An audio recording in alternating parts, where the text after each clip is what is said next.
2026 మహనీయుల జయంతి ఉత్సవాలకి దళిత సంఘాలతో సమావేశం ఏర్పాటు చేసినటువంటి రాష్ట్ర మంత్రివర్యులు అడ్లూరు లక్ష్మణ గారికి, వేదిక మీద ఉన్నటువంటి అధికారులందరికీ, వేదిక ముందు ఉన్నటువంటి దళిత సంఘాల నాయకులందరికీ కూడా సామాజిక ఉద్యమ నమస్కారాలు తెలియజేస్తా ఉన్నాను. మిత్రులారా, మీ అందరికీ తెలుసు, గత కొద్ది సంవత్సరాల నుంచి ఎప్పుడైనా చైర్మన్ కానీ వర్కింగ్ చైర్మన్ ఎన్నుకోవడంలో టైం చాలా షార్ట్ టైంలో ఇస్తా ఉన్నారు.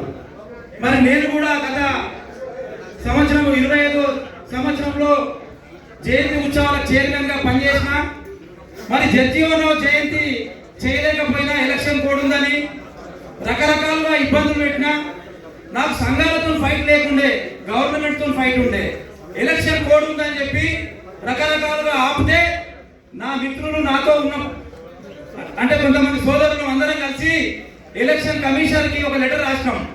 మహనీయుల జయంతి ఉత్సవాలకి ఎలక్షన్ కోడ్ వర్తించదు, అక్కడ పొలిటికల్ సమావేశం కాదని, దళిత సంఘాలు చేసుకున్నటువంటి పండుగలు అని చెప్పి వివరంగా దాని మీద రాసి పంపితే 2019లో జన్ను కనకరాజు చేసినప్పుడు కూడా అంటే సేమ్ ఎలక్షన్ కోడ్ ఉండే, అవన్నీ రాసి పంపితే మరి బాబాసాహెబ్ అంబేద్కర్ జయంతిని చేసుకోవడానికి నాకు చైర్మన్ గా అవకాశం కల్పించారు. మరి ప్రతిసారి బాబు జగజ్జనరావు గారికి అన్యాయం జరుగుతూ ఉంది. మరి ఎప్పుడు ప్రకటించిన 5వ తారీఖు పండుగ ఉంటే 3వ తారీఖు 4వ తారీఖు ప్రకటిస్తే రాత్రికి ఇన్విటేషన్ కార్డు కొట్టేయలేకపోతున్నాం, పోస్టర్లు అంటే జిల్లాలకు పంపించలేకపోతున్నాం, ప్రచారం చేయలేకపోతున్నాం.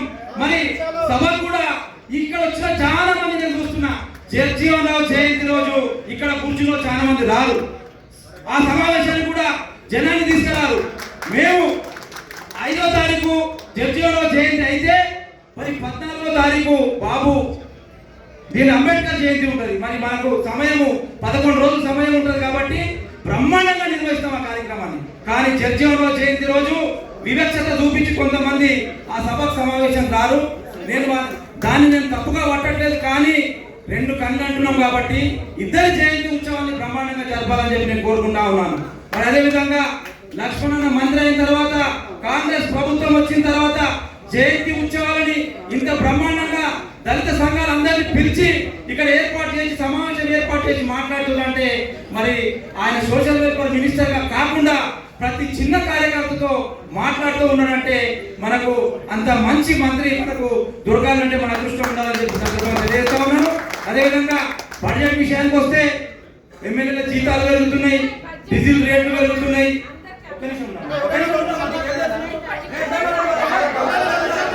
బడ్జెట్ విషయంలో ఎప్పుడైనా గత కొద్ది సంవత్సరాల నుంచి తూతూ మంత్రంగా ఏదో 10 లక్షలు ఇచ్చేసి కార్యక్రమం చేయమంటారు.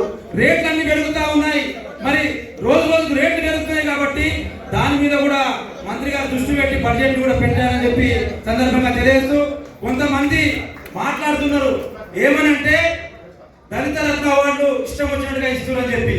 నేను ఒకటే రోజు కార్యక్రమం చేసినా సరిపోలే కాబట్టి నేను మొన్నటి 5వ రోజు అంటే 5 రోజుల కింద ఉండే దళిత రత్న అవార్డు ఇచ్చిన. ఎందుకంటే జీవో వచ్చేదాకా నేనే చైర్మన్, జీవో వచ్చిన తర్వాత కొత్త చైర్మన్ వస్తారు. అందుకని జిల్లా నుంచి 35 లక్షల మంది మాదిగలు ఉన్నారు, 15 లక్షల మంది మాలలు ఉన్నారు, 50 లక్షల మందికి ఒకరోజు ఇయ్యలేము. దాంట్లో పనిచేసేటువంటి నాయకులను గుర్తించే ఇచ్చిన కాబట్టి నేను గర్వంగా చెప్పుకుంటున్నా. మరి నేను ప్రైవేట్ గా ఇచ్చిన బడ్జెట్ సరిపోయినా కానీ ప్రైవేట్ గా నేను నా సొంత ఖర్చులతో నేను మీటింగ్ ఏర్పాటు చేసి ఇటువంటి హాల్లో కూడా చాలా మందిని గుర్తించి నేను అవార్డులు ఇచ్చిన. తీసుకున్న వాళ్ళు కానీ సంఘ నాయకులు కానీ కొంతమంది చేతులు లేపండి, నేను పిలిచి అవార్డు ఇచ్చిన కాబట్టి తప్పు పడుతున్నారు. గుడిసెలేసి గవర్నమెంట్